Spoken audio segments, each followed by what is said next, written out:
Hi, welcome back to the Empathic Leader, where we talk all things empathy, emotional intelligence, and leadership. I am Dr. Melissa Robinson-Winemiller, and I'm so happy to have you here for this conversation. Because for me, that's what this is about. There's a lot of myths and weird ideas about empathy out there in the world, and what it is, what it isn't, what it can do, and what it really can't. And I'm just glad to be talking about this, to get this in the forefront of people's minds and to get leaders really thinking about it, because it really can change profit, productivity, and innovation. So there's a hard business case, data-driven and results-oriented, about why we should be using this in organizations. So today I want to take a page from my book, no pun intended, and talk a little bit about red flags and beige flags.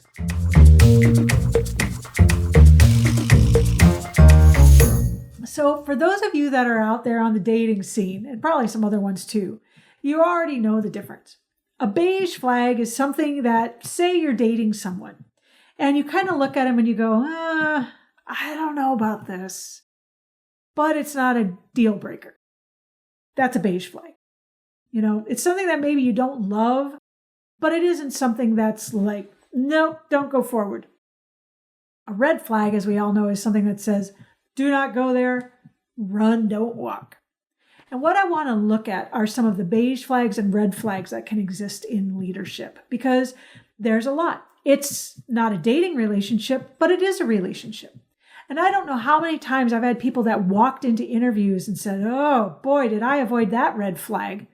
I should have thought that maybe this isn't something that I want to do or a person that I really want to work with. And I went in anyway thinking that it was going to change when I was suddenly there, right? I thought it was going to change when we suddenly got married or when we suddenly moved in. But it didn't change. If anything, it got worse. So let's take a moment and talk about some of the beige flags and red flags that tend to exist in organizations. The first one I want to talk about is understanding how someone takes critique. And this is with an understanding that not all critique is created equal. We do have a society where people really love to give their opinions. And some of them are helpful and some of them aren't. And that's fine. But the question isn't the critique that's given. The question is how it's taken. Because if you have someone that's kind of like, I don't really want to listen to you. This isn't really what I want to be hearing. I don't really care what you have to think. But they can come back around to it later and go, you know what? You were right. This was a really good idea. This is something that we really should have been thinking about. It means that maybe they're defensive for some reason. Maybe they had some ideas that were shot down in the past. Maybe they've taken other people's critique and it really didn't work well for them. Maybe they're just very defensive in general. But they're willing to get past that. They're willing to look at what's happening, look at the data on the table and say, yeah, you're right. You're right. I do tend to fly into people at meetings. You're right. Maybe this project isn't such a good idea, even though it's my pet project. That's a beige flag. You know, maybe we don't love it, but it's not a deal breaker because things are still getting done and getting done well. A red flag would be it's someone that every time you try to critique them, they fly into a rage and go off the wall and want nothing to do with it. If you have someone who is unable to take critique at all, that's a huge sign that they are unable to self-reflect, that they are not self-aware, and they are unable to even begin to think that maybe something they're involved with is wrong. It usually shows a lot of insecurity. And unfortunately, there are some leaders that are very insecure, usually because they understand deep down that maybe they're not doing things as well as they could. Maybe they're not the best person to have in that leadership position. And from that point of view, that's a hard place to be for them as well. I mean, empathy would say, I understand that maybe you feel really insecure in this position, and I'm sorry. You know, maybe you were pushed into a position that you weren't really cut out for. Because not everyone is cut out to be a leader, and that's okay. It's a special skill set. Not everyone is cut out to be a software developer. Not everyone is cut out to be a mother. Not everyone is cut out to be a leader. That doesn't mean we can't learn. That doesn't mean that if it's something you really want to do, that you can't learn and get better at it. But it does mean that maybe we're not all naturally made for that, like anything else. If we were all exactly the same, how boring of a planet would this be, right? Flag number 2, how do they use their language? We're getting into communication to a certain degree here, right? Because empathy can connect to emotional intelligence skills, which then leads to understanding and connection. We're back into this big organizational idea of communication. This is someone that just has trouble communicating. Maybe they talk around the subject. Maybe they use a lot of jargon and think that it makes them sound smart. Maybe they're just really imprecise with what they have to say. I've had bosses like this in the past that they're just like, just go do that. And it's like, well, no, I need you to explain how to do that. Well, no, just go figure it out. They're using their language, but it's not really helping. It's not communicating. They're making noise. But if they're willing to say, like if I look at someone, I say, but I don't know how to do that. And they go, okay, well then let's back it up and let's try and figure it out. And they're actually using their language to communicate and not just throw things out there. That's a beige flag. Maybe it's not their strength, but they will get better at it if they try, if they work at it. Any of these flags, people can get better at them if they choose to work at them. A red flag would be someone that uses their language as a weapon. And you know the people I'm talking about. It could be the screamer, the yeller, the person that's demeaning. But it could also be the person that just buries you in a barrage of words without listening. And maybe they're not screaming and yelling. They're talking over the top of you. They're cutting you off. They don't want to hear you. They're making it very clear that you don't belong in this conversation. That's a red flag, because that means that they do use their words as a weapon, and that's a problem. And there's a lot of leaders who do that as well, because this is how we've always done it, and therefore this is how we're going to do it. Huge red flag there. We're doing it this way because this is how we've always done it, and an inability to change. That's something we have to be really careful of, because that's not going to get any better. And that's how you end up in an organization that is stagnant, is not moving forward, does not really have a future, because we've already done it that way. It's time to move into the future, right? Flag number 3. Are they generous or are they miserly?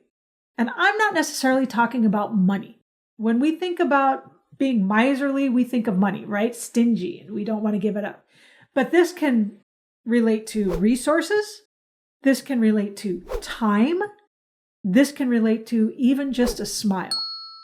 Now, there are people that just kind of live in a place of scarcity. And for those of you who have been part of this for a while, you know I really recommend the book Scarcity by Eldar Shafir, talking about scarcity within organizations and that scarcity mindset and how it can really mess organizations up, because you kind of end up in this scarcity loop that's hard to get out of. And especially if you've been in an organization where time is scarce, where resources are scarce, where talent is scarce, people can kind of start to get into this scarcity mindset, right? And they become miserly. Well, I don't have time for you right now. I got to go. Well, I'm busy putting out all these fires, which we could have put out if we would have looked at them soon enough. And I can't really deal with this right now, right? They just get into a scarcity mindset. If they can break out of that scarcity mindset and they're willing to listen, that's a beige flag. They've kind of been crafted by their organization and their environment, but it's not something that they can't get past. A red flag is when they're miserly because it's transactional. So when we talk about transactional, right, that's the person that's always, well, I'll do this for you, but only if you do this for me. I'm only going to smile at the people that can give me something. I'm only going to put the effort in what's in it for me. And okay, we're in an organization, right? There is a certain amount of what's in it for me. I am here to make money. I am not here to volunteer. I volunteer for the causes that I'm passionate about and are going on out in the world, and that's what I do. I may be passionate about an organization, but at least for me, for the most part, I'm not going to do this voluntarily. I'm here for a reason. It is transactional. But there's some wiggle room about everything being transactional, or there being some give and take and a little bit of generosity. And you do know these people when you see them. They're the ones that won't even pitch in time, or, someone's retiring and they won't even acknowledge it. Someone is sick and they won't even put in $2. They won't even give a smile to their teammates because they don't have anything they can give them. That's something else to consider as well. As I'm putting these out there, usually these are signs that show up early, right? Before someone is a leader, while someone's going up the ladder. And it doesn't matter. They could be the best technician. They could land the biggest contracts. They could be pulling in the best whatever. But if these flags are showing, it's going to be a problem. Something to think about as you're looking at your teammates and you're seeing some people climb the ladder and some people not. Flag 4, are they change resistant? Or worse yet, are they change afraid? We talk about change management a lot just because that's kind of my background. But also we live in a world of constant change. I mean, especially with the speed of technology, it's not going to stop. We're always coming up with more and new and interesting things. Not all of them are better. Not all of them are greater. But the change is happening. So if you have someone that has a little bit of change fatigue, right? They've just dealt with too much change, especially after the pandemic. We were all dealing with that. They're kind of like, I just can't do anymore. Or they're a little change resistant. I mean, sometimes when we have to do a lot of change fast and stuff happens over and over, people start to get tired and a little bit lazy. And it's understandable because change takes brain power. Our brains have to put all those calories into all the work we're doing, which we talked about last time. So a little bit of change resistance is actually natural. And in the change management circles, it's expected that there may be some change resistance. The problem is when someone is so afraid of change that they will not make a decision. They will not make a change, even if it's for the better of the organization, even if it's for the better of their customers or themselves. They're just like, no way. And this comes back again to this is how we do it because this is how we've always done it. That phrase comes up a lot and can be a red flag in itself because it's kind of indicative of so many underlying problems. But if you hear that red flag too many times, it means this is a place that is not open to innovation, and it is not open to creativity, and it is not open to change. Some people have decided that they want to just be in those organizations because they can do the same thing over and over. But those organizations as a whole will tend to stagnate and die. So if you see that flag, it's a red flag, and it's time where you'll have to decide, is this where I want to be? Because this isn't going to change, and it's not going to get better. Here's one I see a lot. Are analytics taken religiously at face value, etched in stone? Or are they questioned thoughtfully? Most of you know that I kind of dig statistics. I like the metrics, and I think it's kind of neat, especially with the massive amounts of data that we're able to use now that we couldn't even do maybe 10 years ago. It's just really kind of cool. But any statistic, even though it's a number and it's supposed to be unbiased, begins and ends with humans. Even if it's in deciding which data to use, even if it's deciding which data to leave out, even if it's deciding how to put it together or how to present it.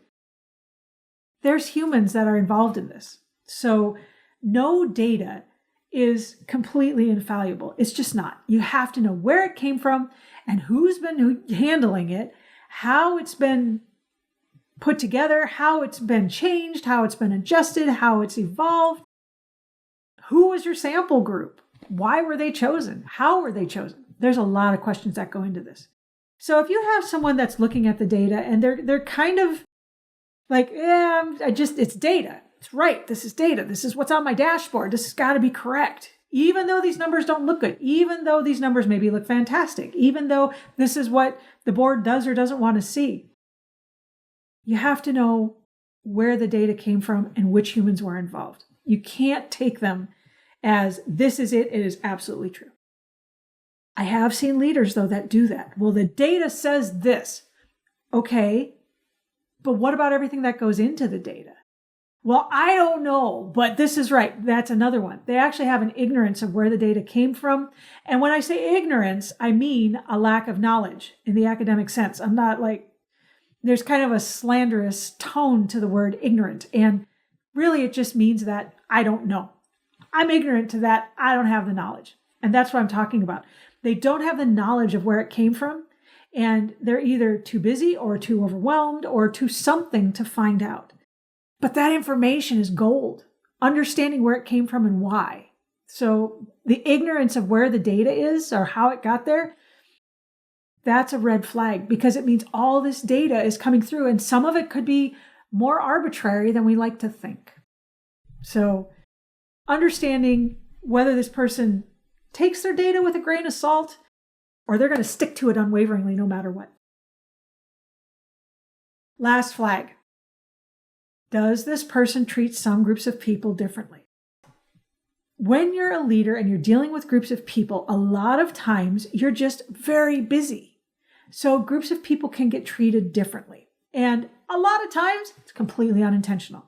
It's that you're fast, you're making snap decisions. Maybe you already think this is what you know about this group. Maybe you already feel this is what you know about these people. It happens. There's ways to keep yourself from doing that. But the point is that if you do that, but you're willing to go, yeah, let's look at the data. The story I told last week was about an interview. And one of the people on the committee made a snap decision about who our final choice should be. But when this person was just busy, they wanted to get out of the room, they wanted to get on with what they were doing.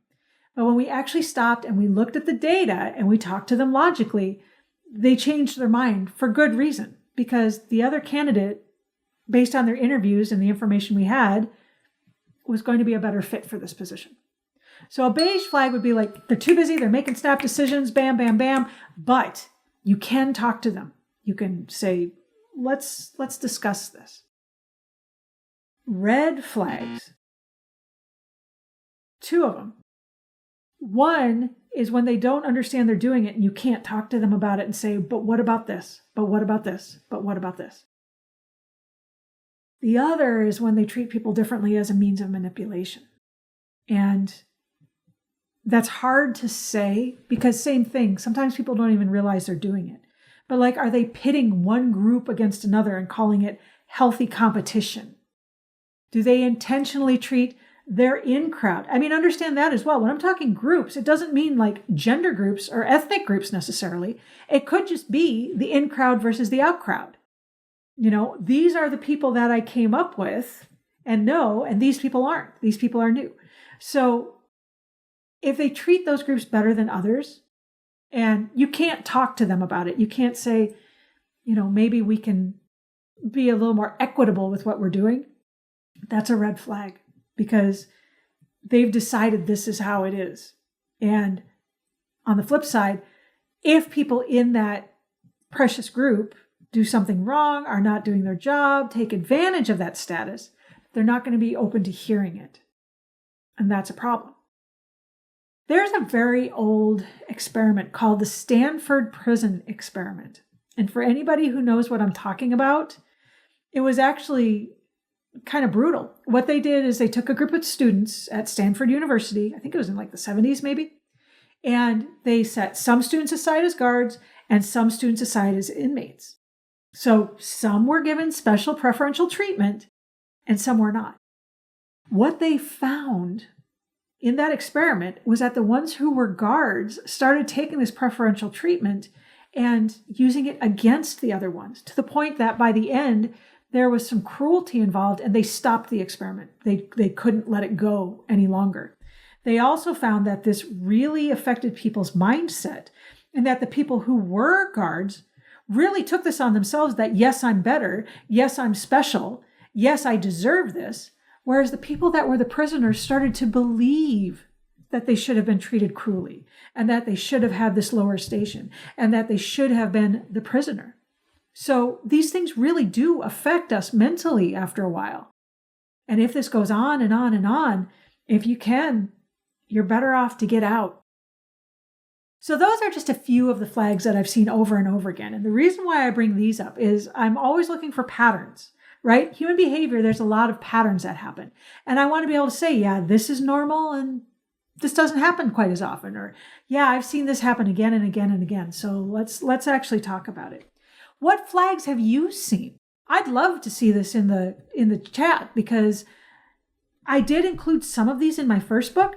I'm wanting to include more in my second book. So when I see people commenting and I see the same flags coming up over and over again, I can start to think about these patterns and go, yeah, this is a pattern. We need to talk about this too. So please like, subscribe, comment. Tell me what flags you've seen, and maybe what things are happening in the workplace that maybe didn't make it into this book, but could make it into the next one. And leaders, I want to hear from you too. What patterns are you seeing? What flags are beige and what flags are red? Dr. Melissa Robinson-Winemiller here. Thank you so much for joining me once again. My book is out, The Empathic Leader, available at Amazon, at Ingram, Spark, at a lot of different locations through them, including Barnes & Noble. You can order it. I don't believe that's going to be on every shelf, but you can order it. You can order it Amazon and Walmart, and digital to draft to digital, Kindle books, and there is an audiobook version as well. Thank you so much. Have a great week and go use your empathy.